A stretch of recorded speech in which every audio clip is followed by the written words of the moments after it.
Good morning students. कैसे हैं आप सब लोग? मैं अच्छा हूं और उम्मीद करता हूं कि आप लोग भी बहुत अच्छे होंगे। स्टूडेंट्स, मैट्रिक्स का मैंने पिछले लेक्चर 1 में मैंने मैट्रिक्स का इंट्रोडक्शन दिया था कि क्या होता है। ये एक रेक्टेंगुलर एरे ऑफ नंबर्स होता है जिसमें m हॉरिजॉन्टल लाइंस और n वर्टिकल लाइंस होते हैं। ठीक है, मैंने ये बताया था, आप लोगों को बताया था बच्चों, एक क्वेश्चन भी कराया था बेसिक सा। बच्चों आज हम उससे आगे मूव करेंगे। ठीक है, पिछले लेक्चर में हमने जहां तक पढ़ा था आज हम उससे आगे मूव करेंगे। ठीक है बच्चों, तो आज का हमारा टॉपिक होगा स्पेशल टाइप्स ऑफ मैट्रिक्स। आज का हमारा टॉपिक होगा स्पेशल टाइप्स ऑफ मैट्रिक्स। बच्चों स्पेशल टाइप्स ऑफ मैट्रिक्स में सबसे पहला होगा हमारा रो मैट्रिक्स। सबसे पहला टाइप होगा हमारा रो मैट्रिक्स। ठीक है बच्चों, रो मैट्रिक्स सबसे पहला होगा रो मैट्रिक्स। आप लोग रो मैट्रिक्स का डेफिनेशन लिखिए देख के बोर्ड पर से। समझ में आ रहा है बच्चों? सबसे पहले आप रो मैट्रिक्स का डेफिनेशन लिखिए, फिर मैं आपको समझा रहा हूं यहां पे। ठीक है, चलिए तो मैं उम्मीद करता हूं आप लोगों ने डेफिनेशन लिख लिया होगा। बच्चों अब देखिए रो मैट्रिक्स क्या होता है। तो देखिए बच्चों रो मैट्रिक्स में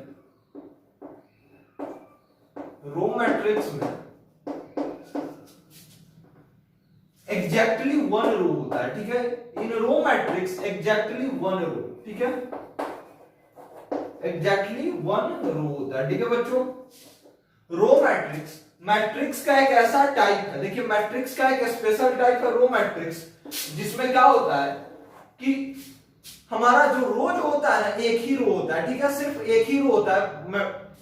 ये आपका रो एक ही होता है। कॉलम्स बहुत सारे हो सकते हैं इसमें, लेकिन रो सिर्फ एक ही होता है। देखिए जैसे इस मैट्रिक्स का टाइप होता है इस तरह का कुछ A11 A12 A13 A14 and so on up to A1n। ठीक है बच्चों, देखिए रो मैट्रिक्स इस टाइप का होता है। रो मैट्रिक्स किस टाइप का होता है? इस टाइप का, जिसमें एग्जैक्टली एक रो होते हैं। ठीक है बच्चों, रो मैट्रिक्स क्या होता है? तो रो मैट्रिक्स एक ऐसा मैट्रिक्स का टाइप है जिसमें एग्जैक्टली एक ही रो होता है। ठीक है बच्चों, क्लियर है आप लोगों को? रो मैट्रिक्स को रो वेक्टर भी बोलते हैं। ठीक है, तो रो मैट्रिक्स क्या होता है? तो एक ऐसा मैट्रिक्स का स्पेशल टाइप होता है जिसमें एक ही रो होता है, जिसमें एग्जैक्टली एक ही रो होता है। समझ में आ रहा है बच्चों? जिसमें क्या होता है? एग्जैक्टली एक ही रो होता है। और रो मैट्रिक्स इस तरीके का होता है। ठीक है बच्चों, कुछ इस तरीके का रो मैट्रिक्स का स्टैंडर्ड फॉर्म आपका ये है। ठीक है बच्चों, समझ में आ रहा है? चलिए तो अब हम अगले टाइप ऑफ मैट्रिक्स पे मूव करते हैं। ठीक है, अब हम अगले टाइप ऑफ मैट्रिक्स पे मूव करते हैं।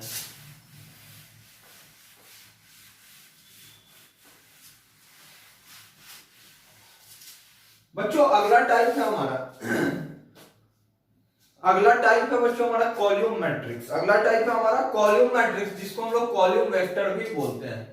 बच्चों हमारा जो मैट्रिक्स का टाइप है, अगला टाइप, उसको हम लोग क्या बोलते हैं? Column matrix. क्या बोलते हैं बच्चों? Column matrix. अब देखिएगा कॉलम मैट्रिक्स क्या होता है। ठीक है, सबसे पहले आप डेफिनेशन लिखिए बोर्ड पर से देख के। ठीक है, फिर मैं कॉलम मैट्रिक्स समझाता हूं कि क्या होता है। ठीक है, तो चलिए अब स्क्रीन को पॉज करके आप लोग लिख लीजिएगा और अब ध्यान दीजिए कॉलम मैट्रिक्स। देखिए बच्चों रो मैट्रिक्स में क्या होता था? एग्जैक्टली एक ही रो होता था, एग्जैक्टली। उसी तरह कॉलम मैट्रिक्स में एग्जैक्टली वन कॉलम होता है, एग्जैक्टली वन कॉलम होता है। ठीक है, एग्जैक्टली वन कॉलम होता है। रो मैट्रिक्स में एक ही रो होता था, उसी तरह कॉलम मैट्रिक्स में एग्जैक्टली एक ही कॉलम होता है। ठीक है, एक ही कॉलम होता है। रो हो सकते हैं बहुत सारे, लेकिन कॉलम बच्चों कॉलम मैट्रिक्स में एग्जैक्टली एक ही कॉलम होता है।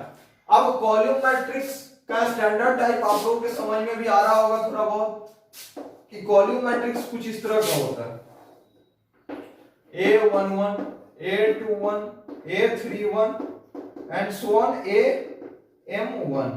समझ में आ रहा है बच्चों? तो कॉलम मैट्रिक्स किस तरह का होता है? तो कॉलम मैट्रिक्स में एक ही कॉलम होते हैं। कॉलम मैट्रिक्स में क्या होता है? कॉलम मैट्रिक्स में एग्जैक्टली एक ही कॉलम होता है। कॉलम मैट्रिक्स में एग्जैक्टली एक ही कॉलम होता है। समझ में आ रहा है बच्चों? एग्जैक्टली एक ही कॉलम होता है। समझ में आया? चलिए अब हम मूव करते हैं अगले टाइप ऑफ मैट्रिक्स पे, ठीक है बच्चों? अब हम मूव करते हैं अगले टाइप ऑफ मैट्रिक्स पे।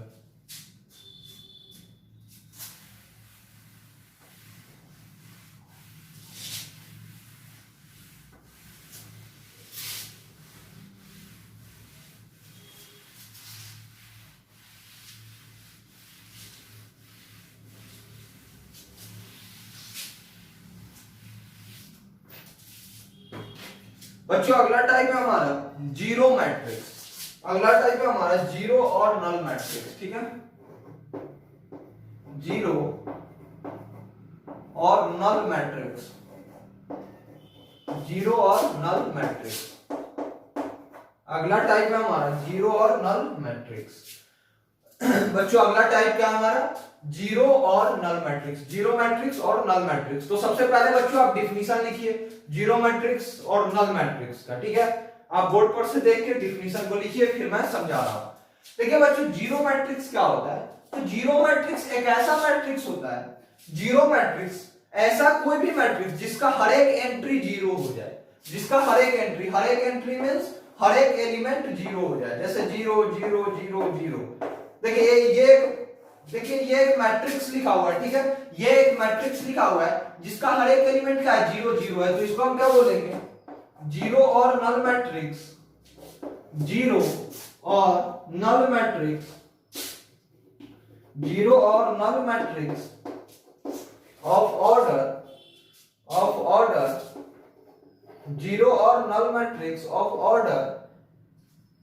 कौन सा ऑर्डर हो जाएगा बच्चों, इसका ऑर्डर जल्दी से आप लोग बताइए। रो कितने हैं बच्चों, जरा ध्यान से देखिए, रो कितने हैं, तीन, हाँ। और कॉलम कितने हैं, दो, तो कितना हो जाएगा, ऑर्डर ऑफ मैट्रिक्स 3 क्रॉस 2। क्या हो जाएगा, 3 क्रॉस 2। समझ में आ रहा है बच्चों। तो ये जीरो मैट्रिक्स लिखा हुआ है, ऑर्डर 3 क्रॉस 2। समझ में आ रहा है बच्चों। अब देखिए बच्चों इसी तरह से हम एक दूसरा मैट्रिक्स लिख लेते हैं। देखिए जीरो जीरो जीरो जीरो। देखिए ये भी एक मैट्रिक्स है जिसका हर एक एलिमेंट क्या है, जीरो जीरो जीरो जीरो। तो इसको हम क्या बोलेंगे, zero matrix. Zero matrix of order, zero matrix of order 2 cross 2। ठीक है बच्चों। तो कोई भी मैट्रिक्स जिसका हर एक एलिमेंट जीरो हो जाए उसको हम बोलते हैं जीरो मैट्रिक्स, ठीक है। जीरो मैट्रिक्स ऑफ ऑर्डर, और जो उसका ऑर्डर होता है वो लिख देते हैं, ठीक है बच्चों। जैसे इसको मैंने क्या लिखा, जीरो और null matrix of order 3 cross 2। इसको मैंने लिखा zero matrix of order 2 cross 2। यानी कि जीरो मैट्रिक्स को हम लोग नल मैट्रिक्स भी बोलते हैं, ठीक है। जीरो मैट्रिक्स या नल मैट्रिक्स दोनों एक ही बात है, समझ में आ रहा है। चलिए तो इसको भी नोट कीजिए, फिर हम आगे बढ़ते हैं।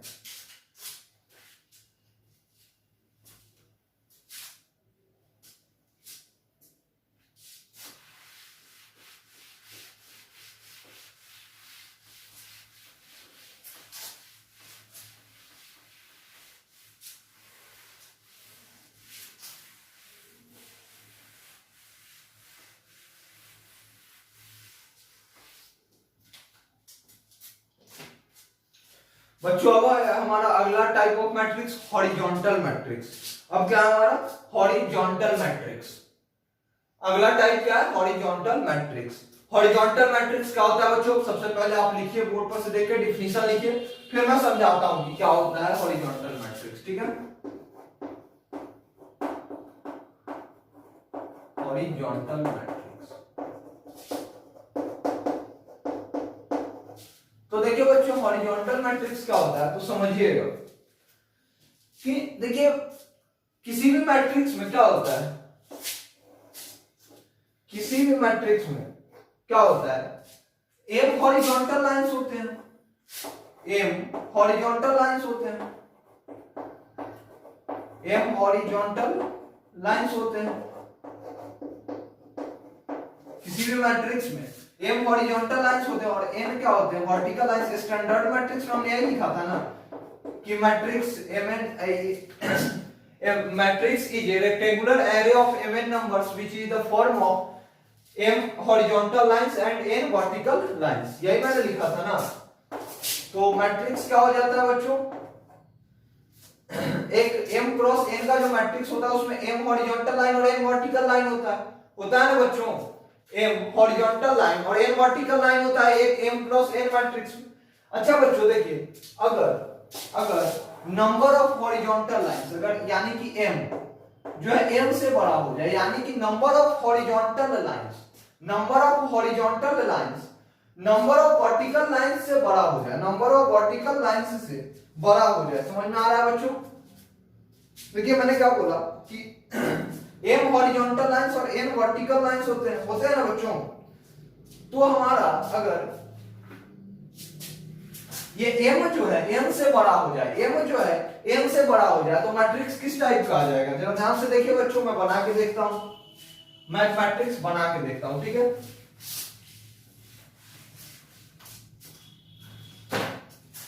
मैं मैट्रिक्स बना के देखता हूं, आपको अच्छे से समझ में आएगा। देखिए एक मैट्रिक्स है 2 3 4 5 6 7, ठीक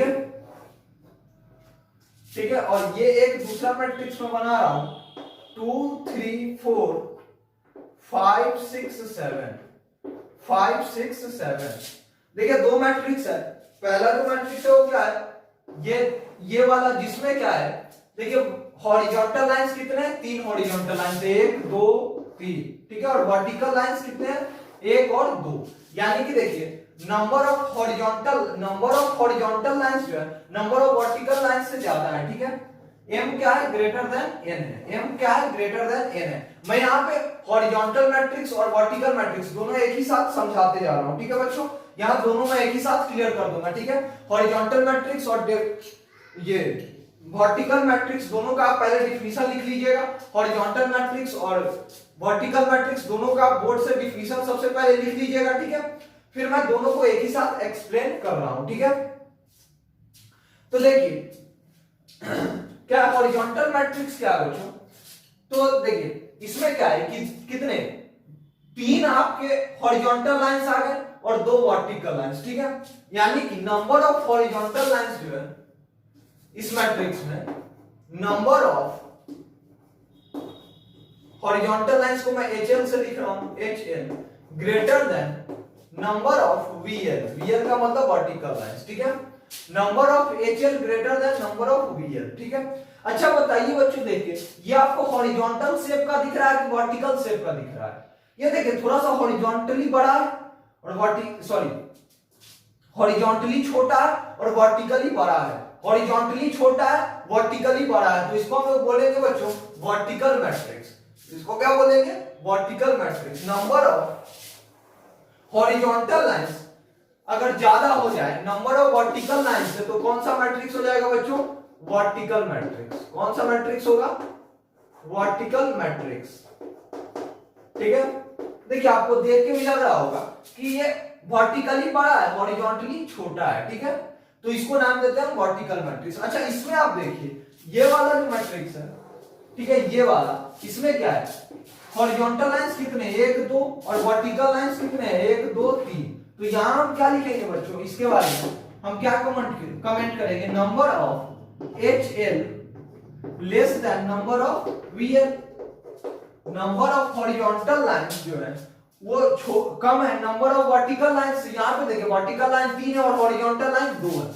अच्छा देखिए तो ये वर्टिकली छोटा दिख रहा है और हॉरिजॉन्टली बड़ा दिख रहा है। हॉरिजॉन्टली बड़ा दिख रहा है, देखिए ये वर्टिकली बड़ा दिख रहा था तो इसका नाम मैंने क्या दिया? Vertical matrix.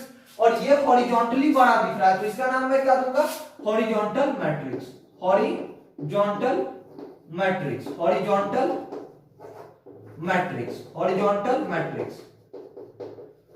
तो बच्चों यहां से आप लोगों को क्लियर होगा कि अगर नंबर ऑफ हॉरिजॉन्टल लाइंस जो है वो नंबर ऑफ वर्टिकल लाइन से बड़े हो, number of horizontal line number of vertical line से बड़े हो, तो क्या होगा? Vertical matrix.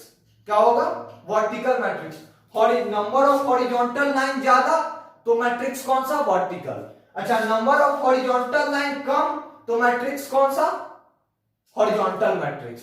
Number of horizontal lines ज्यादा हो वर्टिकल लाइन से तो कौन सा मैट्रिक्स बच्चों? Vertical matrix. हॉरिजॉन्टल लाइन ज्यादा तो वर्टिकल मैट्रिक्स। हॉरिजॉन्टल लाइन कम तो कौन सा मैट्रिक्स? Horizontal matrix. ठीक है बच्चों, इसको नोट कीजिए, फिर मैं जनरलाइज करता हूं। इसको स्क्रीन को पॉज करके आप नोट कर लीजिएगा, मैं मिटा रहा हूं।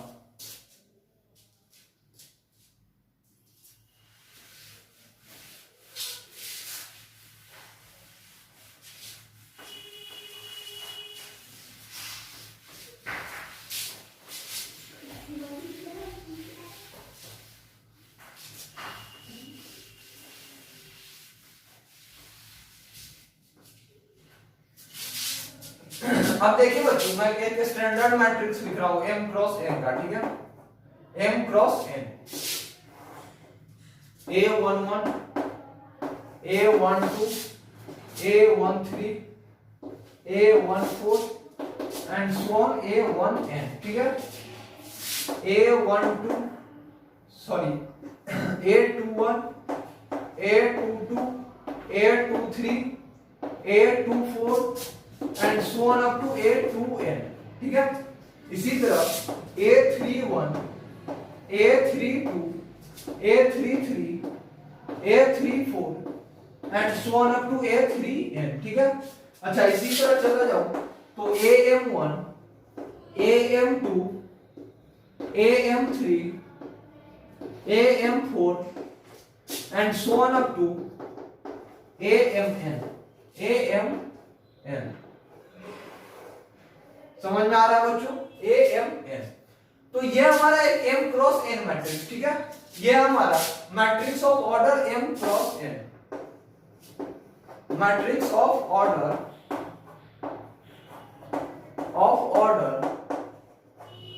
m cross n। जरा ध्यान से देखिए बच्चों, तो इसमें m हॉरिजॉन्टल लाइंस है और n वर्टिकल लाइंस है, ठीक है, m हॉरिजॉन्टल लाइंस और n वर्टिकल लाइंस है। तो मैं केस 1 बना रहा हूं, case 1 m greater than n, m greater than n, case 1 है हमारा m ग्रेटर देन 1। बच्चों m ग्रेटर देन n का क्या मतलब होगा कि number of horizontal lines greater than number of vertical lines.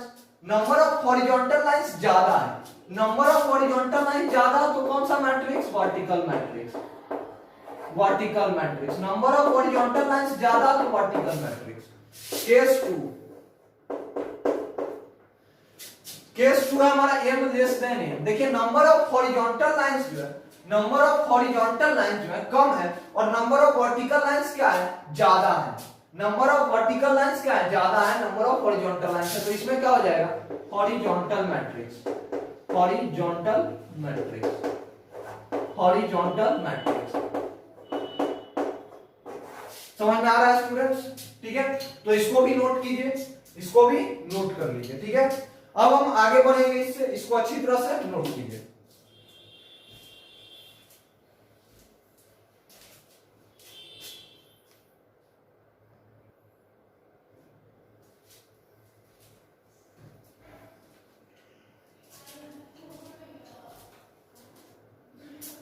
चलिए बच्चों, तो अब देखिए हम आगे बढ़ते हैं इससे।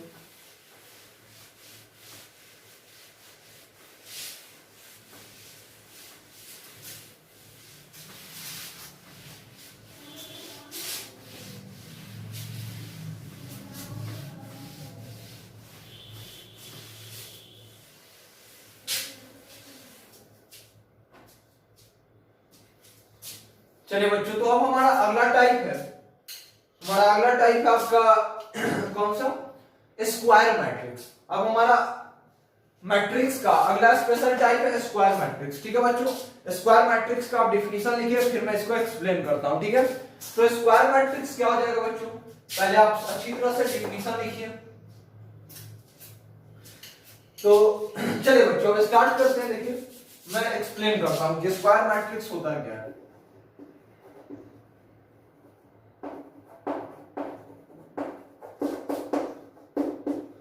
ये बच्चों अभी हमने बात की कि हॉरिजॉन्टल मैट्रिक्स कब होता है, हॉरिजॉन्टल मैट्रिक्स कब होता है, जब नंबर ऑफ हॉरिजॉन्टल लाइंस कम हो जाए, और वर्टिकल मैट्रिक्स कब होता है, जब नंबर ऑफ हॉरिजॉन्टल लाइंस ज्यादा हो जाए compare to number of vertical lines, ठीक है बच्चों। अब देखिए स्क्वायर मैट्रिक्स क्या होता है। तो देखिए स्क्वायर मैट्रिक्स कौन सा मैट्रिक्स होता है, तो एक ऐसा मैट्रिक्स जिसमें number of HL is equals to number of VL। एक ऐसा मैट्रिक्स जिसमें हॉरिजॉन्टल लाइन और वर्टिकल लाइन दोनों का नंबर अगर इक्वल हो जाए तो उस मैट्रिक्स को हम लोग बोलते हैं स्क्वायर मैट्रिक्स। अगर मैट्रिक्स में हॉरिजॉन्टल लाइन का नंबर और वर्टिकल लाइन का नंबर, हॉरिजॉन्टल लाइन का नंबर और वर्टिकल लाइन का नंबर अगर इक्वल हो जाए तो उसको हम लोग बोलते हैं हॉरिजॉन्टल स्क्वायर मैट्रिक्स, ठीक है बच्चों, उसको हम लोग बोलते हैं square matrix.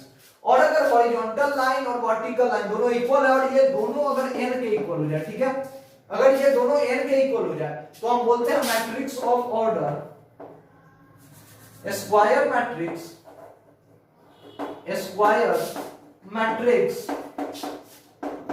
Of order n,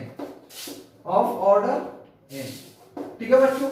अगर नंबर ऑफ हॉरिजॉन्टल लाइन और नंबर ऑफ वर्टिकल लाइन दोनों n के इक्वल हो जाए, ठीक है, किसी मैट्रिक्स में नंबर ऑफ हॉरिजॉन्टल लाइन और नंबर ऑफ वर्टिकल लाइन दोनों n के इक्वल हो जाए तो हम लोग बोलते हैं उसको square matrix of order n, square matrix of order n। समझ में आ रहा है बच्चों? Square matrix of order n। चलिए तो इसको भी लिखिए, फिर हम आगे बढ़ते हैं। अब बच्चों एक नोट है, ठीक है,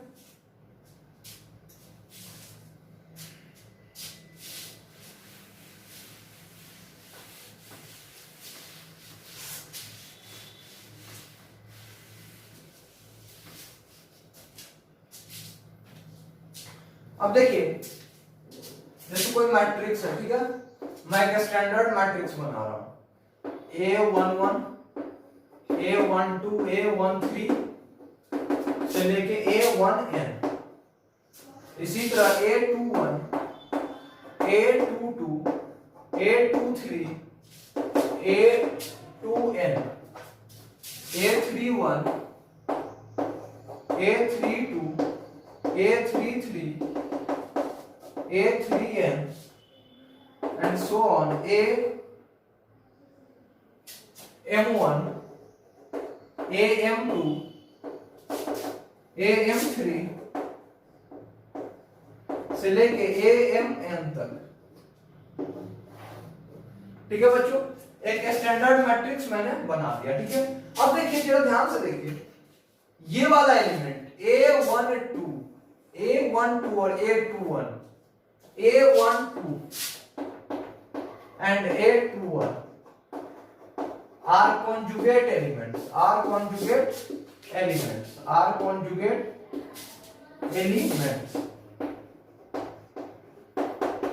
ठीक है बच्चों। ये इस मैट्रिक्स में A12 और A21 जो है, देखिए इन दोनों में क्या डिफरेंस है, यहाँ रो 1 के बराबर है और कॉलम ये क्या है, फर्स्ट रो सेकंड कॉलम का एलिमेंट है, फर्स्ट रो सेकंड कॉलम का, और ये क्या है, ये सेकंड रो फर्स्ट कॉलम का एलिमेंट है। ये दोनों आपस में क्या होगा, एक दूसरे का कॉन्जुगेट, ठीक है। उसी तरह फर्स्ट रो थर्ड कॉलम का एलिमेंट ये है, अब थर्ड रो फर्स्ट कॉलम का एलिमेंट कौन सा होगा, ये दोनों भी आपस में क्या होगा, कॉन्जुगेट, ये दोनों आपस में कॉन्जुगेट। अच्छा अब ये देखिए सेकंड रो थर्ड कॉलम और ये क्या है, थर्ड रो सेकंड कॉलम, ये दोनों आपस में कॉन्जुगेट। तो देखिए जनरलाइज करके मैं इसको लिखता हूं, मैं इसको जनरलाइज करके लिखता हूं AIJ and AJI are conjugate elements, देखिए बच्चों कोई एक एलिमेंट्स है, ठीक है, कोई एक एलिमेंट है जो ith रो और jth कॉलम में, ठीक है, कोई एक एलिमेंट है जो ith रो और jth कॉलम में, ठीक है, और दूसरा कोई एलिमेंट है जो jth रो और ith कॉलम में है, जो jth रो और ith कॉलम में, ठीक है। तो उन दोनों को बोलते हैं एक दूसरे का कॉन्जुगेट एलिमेंट, उन दोनों को बोलते हैं एक दूसरे का कॉन्जुगेट एलिमेंट। समझ में आ रहा है बच्चों, समझ में आ रहा है या नहीं आ रहा? समझ में आ रहा है तो चलिए इसको भी नोट कीजिए, फिर हम आगे मूव करते हैं।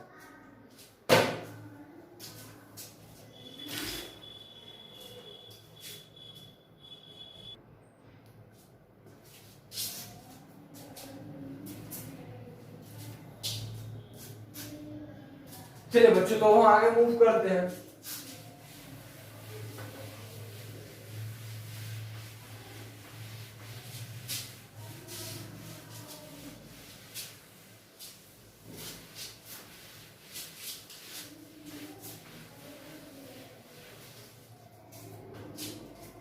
और हम बात करते हैं थोड़ा सा प्रिंसिपल डायगोनल क्या होता है किसी भी मैट्रिक्स का।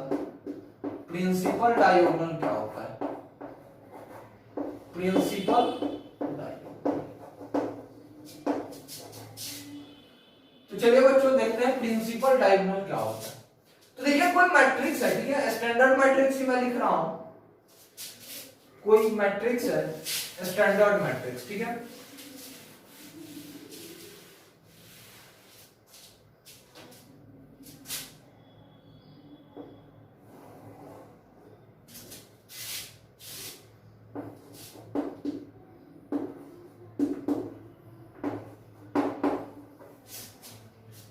And so on up to 1 A1N, ठीक है।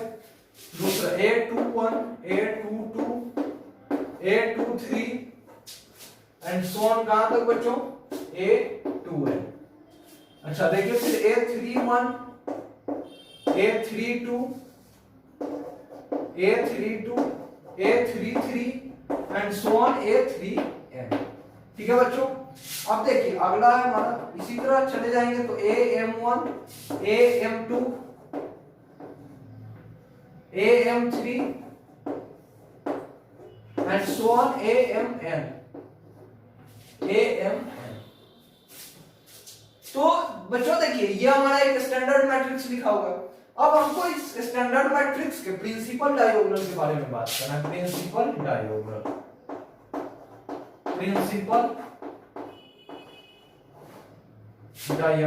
ये वाला जो टर्म होता है ये क्या होता है, ठीक है, समझिएगा। ये जो टर्म है हमारा प्रिंसिपल डायगोनल ये क्या होता है समझिएगा जरा ध्यान से, ठीक है। देखिए सारे आप जो है A11 देखिए ऐसे एलिमेंट्स को ज्वाइन कर दीजिए, ठीक है। एक लाइन ऐसे एलिमेंट्स को ज्वाइन कीजिए एक दूसरे से जिनका नंबर ऑफ रो, जिसका रो और कॉलम का नंबर सेम है। जैसे देखिए ये पहले रो और पहले कॉलम में है, ये पहले रो और पहले कॉलम में है ना। इसी तरह दूसरा ऐसा कौन सा एलिमेंट है जो कि जिसका रो और कॉलम सेम है, तो ये वाला जिसका रो और कॉलम दोनों सेकेंड है। फिर तीसरा एलिमेंट कौन सा है, ये A33 जिसका रो और कॉलम सेम है। तो ऐसे सारे एलिमेंट्स को ज्वाइन करते जाइए, ठीक है, ऊपर से लेके नीचे तक ऐसे सारे एलिमेंट्स को ज्वाइन कर दीजिए। ऊपर से लेके नीचे तक ऐसे सारे एलिमेंट्स को एक लाइन के थ्रू ज्वाइन कर दीजिए जिसका रो और कॉलम दोनों का नंबर सेम हो, जिसका रो और कॉलम सेम हो, ठीक है। जैसे first row first column, second row second column, third row third column. तो ऐसे एलिमेंट्स को आप ज्वाइन करते जाइए, ठीक है। ऐसे एलिमेंट्स को आप ज्वाइन करते जाइए, जितने भी एलिमेंट्स हैं सबको एक साथ ज्वाइन कर दीजिए, ठीक है। तो उन सबको ज्वाइन करने पर जो लाइन बनता है ना, जो लाइन बनता है उसको बोला जाता है प्रिंसिपल डायगोनल। जैसे उसको बोला जाता है प्रिंसिपल डायगोनल, ठीक है। ये प्रिंसिपल डायगोनल जो होता है ना पूरे मैट्रिक्स को दो पार्ट्स में डिवाइड कर देता है, ठीक है। पहले आपको प्रिंसिपल डायगोनल का मीनिंग क्लियर हुआ। प्रिंसिपल डायगोनल का अगर मीनिंग क्लियर हो गया हो तो हम इससे आगे बढ़ेंगे, ठीक है। तो चलिए इसको लिख लीजिए, हम अब आगे बढ़ते हैं।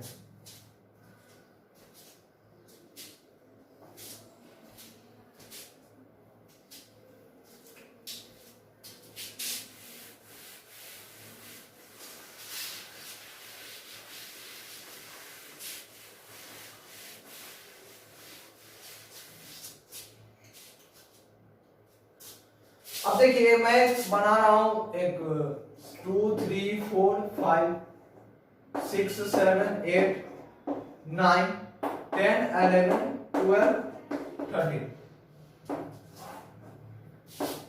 देखिए ये 3x4 मैट्रिक्स है बच्चों, जरा ध्यान से देखिए ये 3x4 मैट्रिक्स लिखा हुआ है। अब इसका प्रिंसिपल डायगोनल कौन सा होगा, तो प्रिंसिपल डायगोनल क्या होता है, ऐसे एलिमेंट्स को ज्वाइन करने पे बनता है जिसका कॉलम और रो दोनों सेम हो, जिसका कॉलम और रो का नंबर सेम। तो जैसे देखिए इसका इस एलिमेंट का ये एलिमेंट पहले रो और पहले कॉलम में है तो इस यहां से स्टार्ट कीजिए। फिर ये element second row second column में है, फिर ये रो थर्ड कॉलम, ये element third row third column में। तो इन तीनों को ज्वाइन कर दीजिए। इन तीनों को ज्वाइन करने वाला ये जो सेगमेंट है ये हो गया आपका प्रिंसिपल डायगोनल। जरा ध्यान से देखिए ये प्रिंसिपल डायगोनल इस पूरे मैट्रिक्स को दो पार्ट्स में डिवाइड कर रहा है, ठीक है। इसको हटा दीजिए, इस पूरे पार्ट को हटा दीजिए, ठीक है। ये हो गया आपका प्रिंसिपल डायगोनल। प्रिंसिपल डायगोनल में कौन कौन सा एलिमेंट आया, 2 7 12। यहां इस मैट्रिक्स के प्रिंसिपल डायगोनल में कौन कौन सा एलिमेंट आ गया, 2 7 12। अब इस प्रिंसिपल डायगोनल ने पूरे मैट्रिक्स को दो पार्ट्स में डिवाइड किया है। एक पार्ट में एलिमेंट्स कौन कौन से हैं, तो 3 4 5 8 9 13, और दूसरे पार्ट में एलिमेंट्स कौन से हैं, 6 10 11। समझ में आ रहा है। डायगोनल ने पूरे प्रिंसिपल डायगोनल ने पूरे मैट्रिक्स को दो पार्ट में डिवाइड कर दिया, जिसमें एक में ये एलिमेंट्स है, एक में ये एलिमेंट्स है। और इस प्रिंसिपल डायगोनल वाले एलिमेंट्स को हम ना इस पार्ट में इंक्लूड करते हैं और ना ही इस पार्ट में इंक्लूड करते हैं। समझ में आ रहा है बच्चों। चलिए अभी इन सब का आगे एप्लीकेशन है, इसलिए इन सारे टर्म्स को ध्यान में अच्छे तरीके से रखिएगा।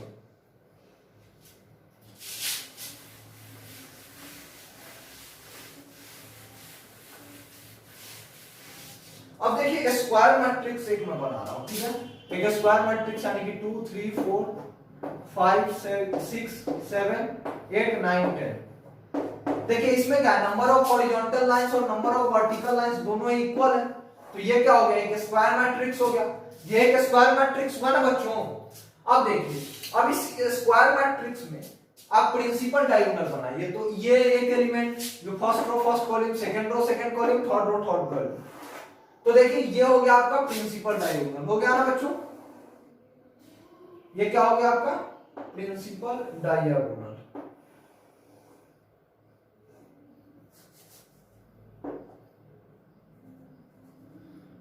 देखिए बच्चों ये वाला जो बॉक्स हो गया आपका प्रिंसिपल डायगोनल हो गया। जरा ध्यान से देखिए, अब प्रिंसिपल डायगोनल है, दो पार्ट्स में डिवाइड कर दिए मैट्रिक्स को।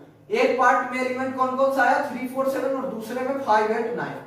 देखिए जब स्क्वायर मैट्रिक्स के केस में, स्क्वायर मैट्रिक्स के केस में प्रिंसिपल डायगोनल का मैट्रिक्स को दो इक्वल पार्ट्स वाले सेगमेंट में डिवाइड करता है। जैसे देखिए ऊपर वाले सेगमेंट के पास भी 3 एलिमेंट, नीचे वाले सेगमेंट के पास भी 3 एलिमेंट। तो स्क्वायर मैट्रिक्स का प्रिंसिपल डायगोनल दो इक्वल सेगमेंट्स वाले मैट्रिक्स में डिवाइड करता है। समझ में आ रहा है, दो इक्वल पार्ट्स में डिवाइड करता है मैट्रिक्स को प्रिंसिपल डायगोनल। समझ में आ रहा है बच्चों।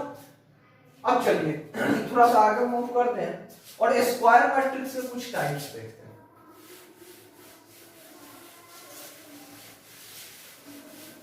चलिए तो आप पहले स्क्वायर मैट्रिक्स के टाइप्स को नोट कीजिए। सबसे पहले स्क्वायर मैट्रिक्स का जो ये पूरा, इस पूरे सिनेरियो को, ये जो पूरा का पूरा लिखा हुआ है एक तरफ से, इन सारे को नोट कर लीजिए आपके बोर्ड पर जो भी है, उन पूरे को नोट कीजिए। फिर मैं एक एक करके सारे टर्म्स को समझाता हूं। नोट कीजिए पूरे को, फिर मैं समझा रहा हूं एक एक टर्म।